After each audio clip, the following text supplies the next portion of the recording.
हमने रोज़ाना की बुनियाद पर ये सुना तो है कि सेफ सिटी अथॉरिटी की जानिब से गाड़ियों को पिन पॉइंट किया जाता है और ट्रैफिक वार्डन्स की जानिब से ई चलान वसूली की जाती है। हमने 2 लाख 3 लाख वाली गाड़ियाँ भी यहाँ पर ई चलान वाली पकड़ी गई और मालकान से वो अदायगियाँ करवाई गई, लेकिन एक शहरी जो ट्रैफिक पुलिस की जानिब से पकड़ा गया उसके ज़िम्मे 20,88,000 के चलान हैं। उसके नाम पर रजिस्टर्ड गाड़ियों और रिक्शों की बात की जाए तो वो 400 से ज़ायद हैं और 1500 से ज़ायद उसके ई चलान है। इसी हवाले से हम बात करेंगे सिटी लाहौर से।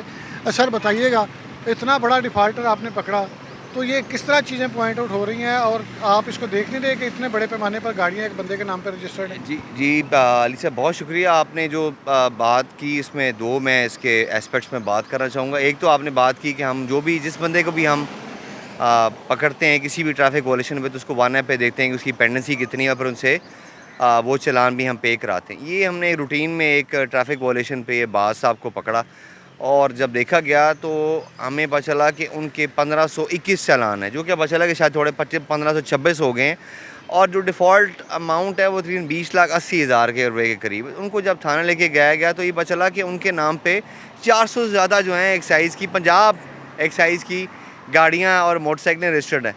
तो ये एक क्वेश्चन है जो कि देखना चाहिए अथॉरिटीज़ को कि आया कि जिस तरह कदम है कि आप 6 से ज़्यादा सिमें नहीं रख सकते, तो इस तरह एक बंदा इतनी प्रॉपर्टीज़ अपने नाम पे कैसे कर सकता है।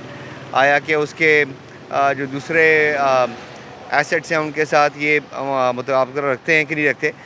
तो ये एक हमने कैंपेन शुरू की हुई है। हमारे जितने भी ट्रैफिक वार्डन्स हैं, चलाने के ऑफिसर जो फील्ड में हैं, तकरीबन रोज़ाना की बुनियाद पे 1000, 1100, 1200 होते हैं।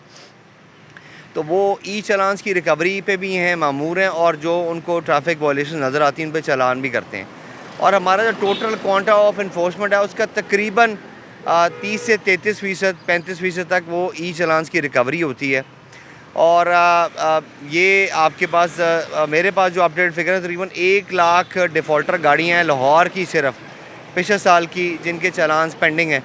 तो हम फिर उसको चूँकि एक साथ 1 लाख गाड़ियों को तो नहीं पकड़ सकते, तो फिर हम उनको सबको ब्लैक लिस्ट कराते हैं और जो गाड़ी हमें एनपीआर कैमरे से हमें वो रेड अलर्ट बताते हैं हम उसको कर रहे थे। लेकिन जो गाड़ी भी हम रोकें हम उसका 1 ऐप पे उसका देखते हैं कि उनके कितने जो हैं पेंडिंग चलान है और फिर उसके बाद उनकी रिकवरी भी कराई जाती है। अच्छा, ये बताइएगा कि जो आपने बाज मोहम्मद की बाइक पकड़ी और इतनी गाड़ियाँ और इतने ई चलान उसके शो हुए, उसके ख़िलाफ़ क्या कार्रवाई की जा रही है? क्या जब तक ई चलान जमा नहीं करवाते, पहले तो ये था जी कि गाड़ियाँ कन्फिस्केट करेंगे और जब तक ई चलान नहीं जमा होंगे तब तक इसको नहीं छोड़ा जाएगा?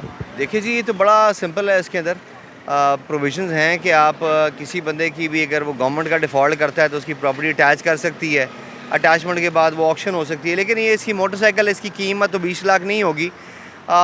तो इनको ज़ाहिर बात है कि इनको अभी तो हमने इनके ख़िलाफ़ पर्चा नहीं किया, अभी तो इनके ख़िलाफ़ वो चालान ही हैं जो इनके ऊपर है। और इनकी जो मोटर बाइक जो प्रॉपर्टी है वो हमने कस्टडी में रखी हुई है और इनके CNIC के ऊपर जितनी भी गाड़ियाँ हैं इनको हम ब्लैक लिस्ट कर देंगे। जहाँ भी ये गाड़ियाँ कहीं भी निकलेंगी तो इनको रोक लिया जाएगा और इनको मजबूर किया जाएगा कि ये जो गवर्नमेंट की तरफ इनकी लायबिलिटी है इसको क्लियर किया जाए इसका। जैसा कि आपने सुना, हमें सिटी लाहौर बता रहे थे कि बाज मोहम्मद के नाम पे जितनी भी गाड़ियां हैं इनको ब्लैक लिस्ट किया जाएगा ताकि ई चलान की वसूली की जा सके। लेकिन ये एक सवालिया निशान है कि एक शहरी के नाम पर 421 गाड़ियाँ, मोटरसाइकिल और रिक्शे रजिस्टर्ड हैं और इसके साथ साथ 20,80,000 से ज़ायद की अमाउंट जो है वो इसके ज़िम्मे ई चलान की मद में वाजिबुल अदा है।